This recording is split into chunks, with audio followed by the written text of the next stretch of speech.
पण शासनानं शिवाजी महाराजांच्या बद्दल जर असं वक्तव्य कोण करत असेल तर त्याच्यावर त्यानं कडक कारवाई शासनानं केली पाहिजे अशी मागणी आहे. संभाजी महाराजांसंदर्भातला त्यात एक उल्लेख आहे की मूळ संभाजी तुम्ही जे आता दाखवत आहे त्याच्यापेक्षा वेगळे संभाजी अय्याज संभाजी होते अशा पद्धतीने वक्तव्य त्यांनी केलेलं आहे. छावा चित्रपट आल्यानंतर संभाजी महाराजांसंदर्भातला जो इतिहास आलेला आहे तर ती गरळ आहे की काय आहे, नेमकं काय समजू शकतो? खरा इतिहास पोहोचला जातोय त्याच्यामुळे कुठतरी बघा, संभाजी महाराजांची बदनामी, संभाजी महाराजांना औरंगजेबानं एकदा हाल करून मारलं.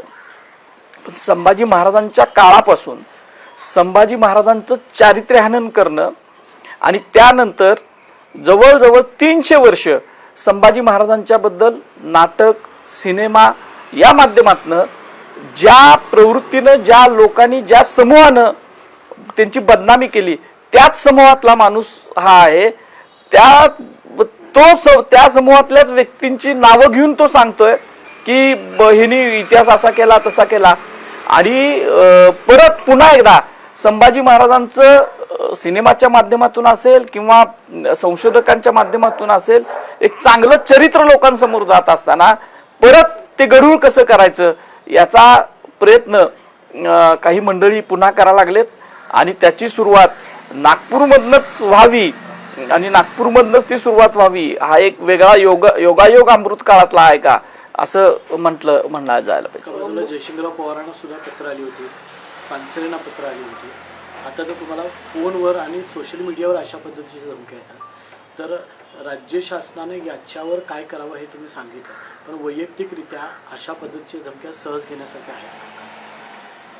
बघा, आपण माझ्या डोळ्यासमोर आपण बघितलं की शिवाजी महाराजांचा खरा इतिहास सांगितला म्हणून कोल्हापूरचेच आमच्या पानसरे अण्णांना मारले. कलबुर्गी साहेबांनी प्राचीन काळातले अनेक संदर्भ दाखले दिले म्हणून त्यांची हत्या, खून केला. दाभोळकर सरांनी ज्या पद्धतीने ते समाजाचे प्रबोधन करत होते त्यामुळे त्याचा खून केला. त्यामुळे मला असं वाटत नाही की शासन याच्यावर काय करू शकतं. या प्रवृत्तीलाच चाप लावला पाहिजे. आणि वैयक्तिक सुरक्षा आणि हे मी मगाशी सांगितल्याप्रमाणे माझं मी स्वतः खंबीर आहे. अनेक माझे सहकारी, भाऊबंद, मित्र सक्षम आहेत की आमची सुरक्षा करायला. ब्राह्मण आहेत आणि ब्राह्मणांचं सध्या राज्य आहे, ब्राह्मण काय करू शकतील अशा पद्धतीचं त्यामध्ये वक्तव्य आहे. कसं बघता एकंदरीत मुख्यमंत्र्यांच्याच नावाने तुम्हाला बोललं जातं? आता त्याची दखल खरं तर मुख्यमंत्र्यांनी घ्यायला पाहिजे आणि त्यांनी या अशा महाभागांच्यावर कडक कारवाई करून दाखवून दिलं पाहिजे की आपण सर्व समाजाचे आहोत.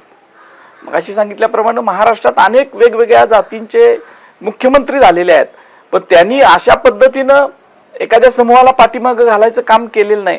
आणि मला वाटतं की हे मुख्यमंत्री सुद्धा तसं करणार नाहीत. जरी काही व्यक्ती त्यांच्या जवळची असली तरी ते त्याच्यावर कारवाई करतील.